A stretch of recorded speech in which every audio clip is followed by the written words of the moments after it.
जय श्री राम साथियों। अज परशुराम जयंती है, अक्षय तृतीया भी आखदे इसी अस। सभनें थमां पैह्लें ते मतियां मतियां मुबारखां सारे सनातनियें गी। ते अज लगी अ'ऊं परशुराम भगवान होरें गी भोग लाने दी त्यारी लाई दी। ते कड़ाह् बनाना, उ'नेंगी भोग लोआना। साढ़े पूर्वज हे परशुराम होर हे जेह्ड़े, ते उ'नें शस्त्र चुक्के हे। इ'यां खैर ब्राह्मणा दा कम्म होंदा ज्ञान बंडना, पर उ'नें ब्राह्मणें दी भलाई आस्तै उ'नें आखर शस्त्र चुक्कना पे हे। ते एह् ध्याड़ा जेह्ड़ा एह् सनातनी बड़े जोर शोर कन्नै मनांदे मंदरें जाइयै, पर इस बारी करोना चला दा ते मंदर नेईं, अस अपने अंदर गै मिट्ठा भोग बनाचै किश ते उ'नेंगी प्रशाद लोआइयै द'ऊं चार इक द'ऊं अग्गें पिच्छें जां जिंदे घर है इक द'ऊं कंजक उ'ऐ पूजो, बाह्र नेईं जाओ। ते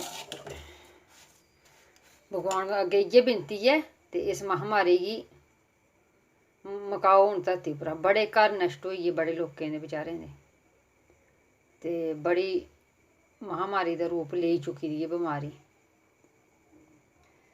हे परशुराम जी, हून तुस आओ, कोई लेइयै अवतार आओ ते इस करोना रूपी वायरस दा अंत करो।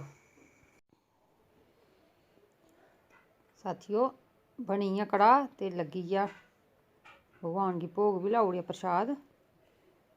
भगवान विष्णु दे 6वें अवतार दादा परशुराम होर सुभाऽ दे बेहद क्रोधित हे, ते इं'दे क्रोध दा सामना भगवान गणेश ने बी करना पेआ हा। ते इ'नें शस्त्र अपने मां प्यो दे अपमान दा बदला लैने आस्तै इ'नें शस्त्र चुक्के हे। ते एह् ब्राह्मण परिवार च जन्म लैने दे बावजूद बी इं'दे सुभाऽ दे क्रोधित हे। ते भगवान श्री राम क्षत्रिय परिवार च जन्म लैने दे बावजूद बी बेहद शांत सुभाऽ दे हे।